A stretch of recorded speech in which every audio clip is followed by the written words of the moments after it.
नमस्कार, मैं हूँ रवि मेहता। आप देख रहे हैं बिग न्यूज़ 9। आज हमारे साथ खास बातचीत में मौजूद है रूपनारायण मेहता, जो कि बिहार प्रदेश मंत्री हैं और इससे पहले वो एक्स डिप्टी मेयर और 3 बार वार्ड पार्षद रह चुके हैं। उनसे जानेंगे हम कि बीजेपी को लेकर बिहार में क्या योजनाएं हैं, क्या योजनाएं बेहतर योजनाएं आ सकती है। ऐसे में देखेंगे, उनसे चर्चा करेंगे कि क्या कुछ अभी कंट्रोल में है या फिर लॉकडाउन के बाद क्या बेहतर योजनाएं होंगी जनता के लिए। आइए उनसे बात करते हैं।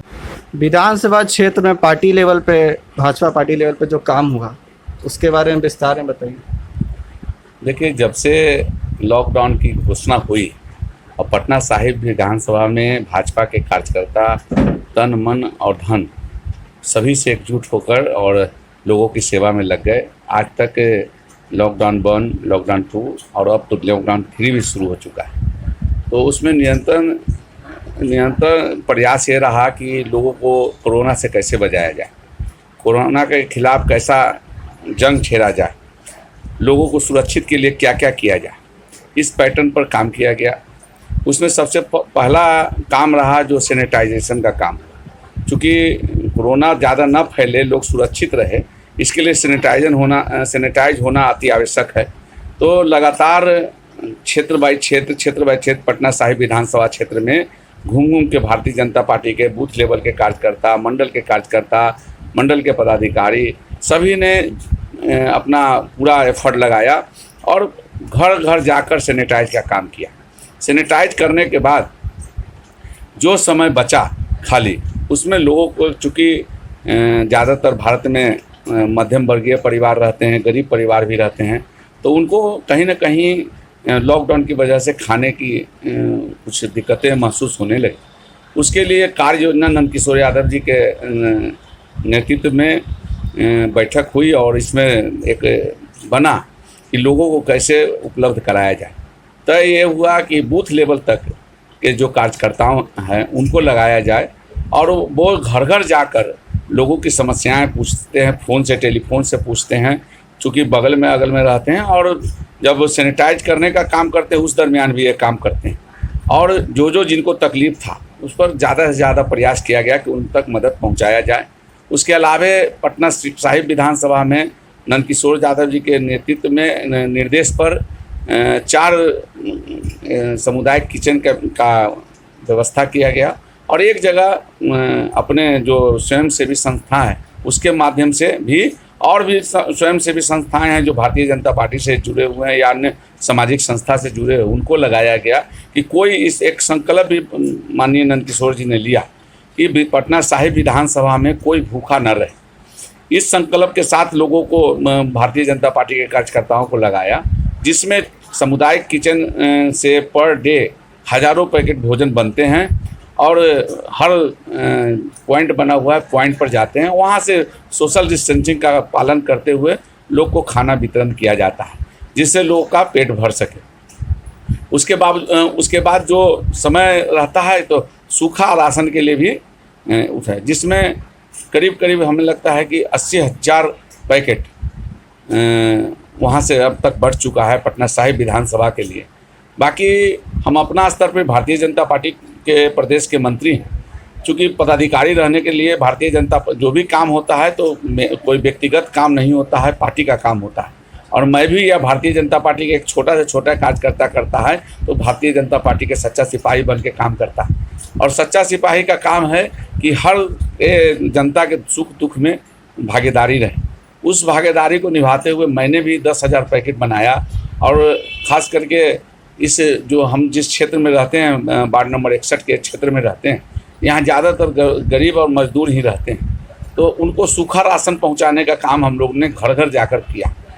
दिन भर हम लोगों ने उसकी तैयारी की, पैकेट बनाया और रात जाके, चूँकि शाम में घर पे ही सब रहते हैं और घड़ा घड़ी पहुँचाने में सुविधा होता है कि सब कोई मिल जाते हैं, तो उनको पहुँचा के और संतुष्ट करने का प्रयास किया, उनकी सुख दुख में भागीदारी निभाने का हम लोगों ने प्रयास किया है।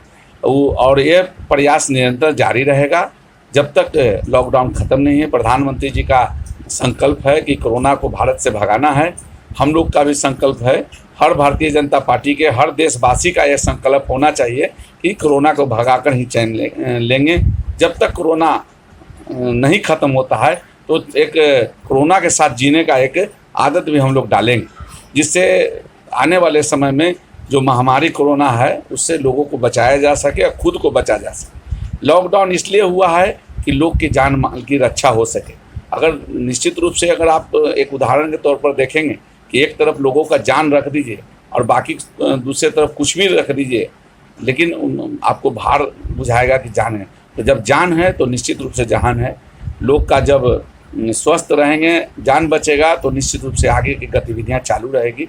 इसीलिए प्रधानमंत्री का जो ऐलान है और बिहार सरकार का और नंदकिशोर जी का, चूँकि हम लोग ऐसा दिशा निर्देश भी हम लोग को लगातार मिलता है प्रत्येक दिन।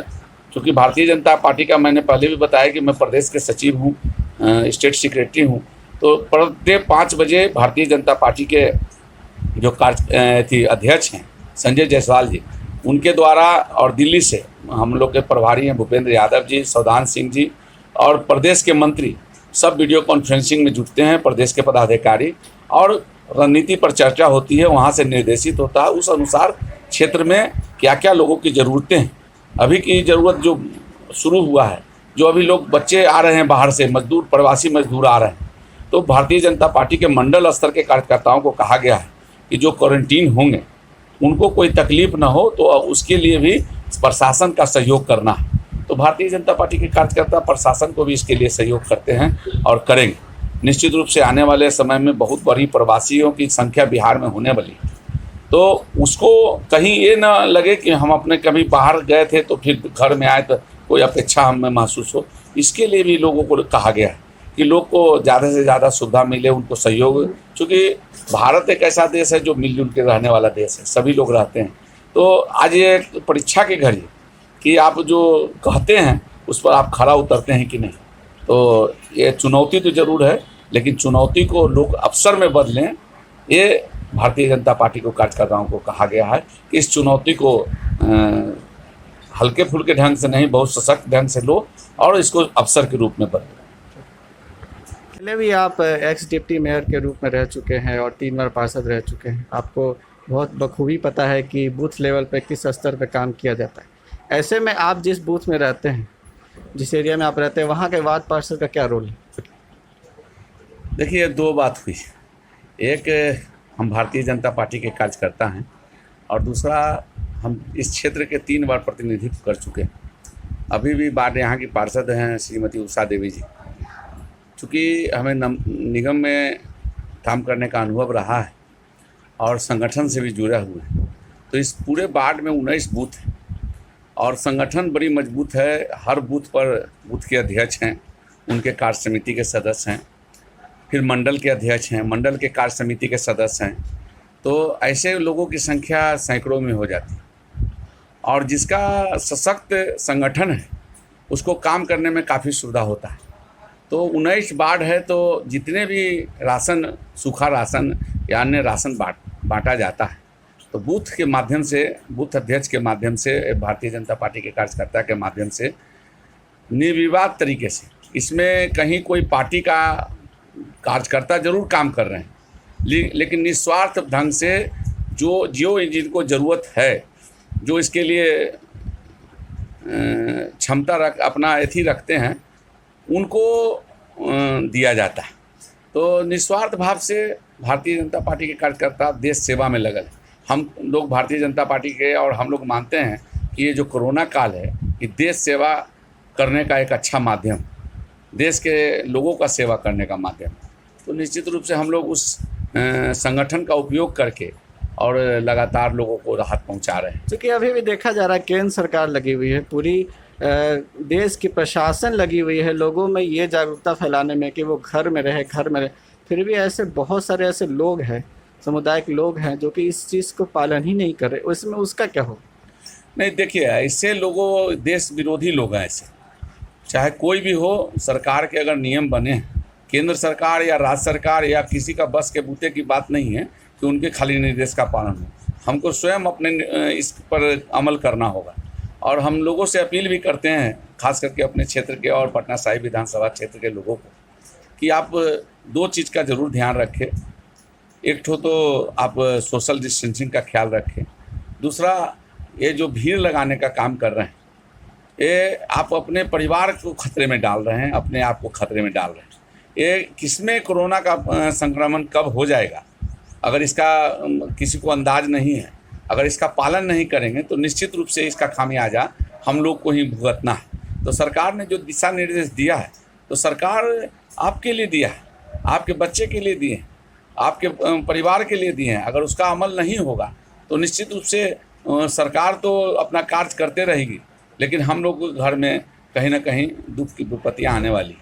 तो लोगों से अपील है मेरा कि इस तरह के काम न करें और सोशल डिस्टेंसिंग का काम करें। अब तो सोशल डिस्टेंसिंग के साथ साथ फिजिकल डिस्टेंसिंग की बात होने लगी है। तो फिजिकल डिस्टेंसिंग में आपने गाइडलाइंस में देखा होगा कि अब एक गाड़ी पर एक लोग ही चल पाएंगे, मोटरसाइकिल पर अगर कार भी है तो आप 3 लोग ही ड्राइवर सहित चल पाएंगे। तो ये सब सोशल के साथ साथ फिजिकल डिस्टेंसिंग की भी सरकार ने बात किया है। तो लोग को समझना होगा और समझ के इस पर अमल करना होगा। ये देश मेरा है और इस देश को कैसे बचाया जाए ये हम सब का कर्तव्य। क्योंकि अभी भी ऐसे ऐसे हालात बढ़ते जा रहे हैं कि दिन प्रतिदिन केस निकल रहे हैं कहीं कहीं से। ऐसे में हो सकता है कि लॉकडाउन 4 हो सकता है, 17 मई के बाद लॉकडाउन 4 होने की संभावना है। तो ऐसे में सरकार की क्या योजना, क्योंकि आप तो हर दिन कॉन्फ्रेंस के थ्रू पार्टी लेवल पे बात करते हैं कि क्या क्या योजनाएं आई है, कैसे उसको अमल करना है और कैसे आगे चल के उसको योजनाएं को बढ़ाया जाएगा। तो फिर आगे की क्या बेहतर योजना हो सकती है कि लोग इसको और भी ज़्यादा समझें? नहीं, देखिए इतने दिन जो लॉकडाउन 1, 2, 3 हुआ तो इतने दिन में लोगों को मेंटली प्रिपेयर्ड हो गए हैं लोग कि निश्चित रूप से जो महामारी है इसका अभी तक कोई दवा नहीं निकल पाया है, कोई वैक्सीन नहीं निकल पाया है। तो कहीं ना कहीं इतने दिन के लॉकडाउन में लोगों को ये समझ में भी आ जाएगा, मेंटली प्रिपेयर्ड हो चुके हैं कि हमको किस तरह से अपने जीवन को बचाना है और अपने बच्चों को जीवन के बचाना है।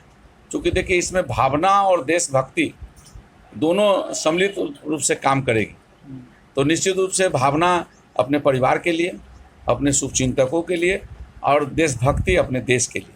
क्योंकि देश रहेगा तो हम लोग रहेंगे, अगर राज्य रहेगा तो हम लोग रहेंगे, अगर गांव रहेगा तो हम लोग रहेंगे, अगर लोग रहेंगे तभी हम लोग मिलजुल के रह पाएंगे। तो बहुत सा ऐसा उदाहरण है जो लोगों को मेंटली प्रिपेयर कर चुका है। अब सिर्फ उससे बचाव ही एक रास्ता बच गया है लोगों का। तो सोशल डिस्टेंसिंग और जो फिजिकल डिस्टेंसिंग की बात चल रही है तो उस पर ही काम हम लोग को अमल करना होगा जब तक वैक्सीन न निकल जाए। तो लोग मेंटली प्रिपेयर्ड भी हो चुके हैं। कुछ लोग हैं, मुट्ठी भर लोग हैं जो इस तरह के कार्य कर रहे हैं, उनको इससे बचना चाहिए।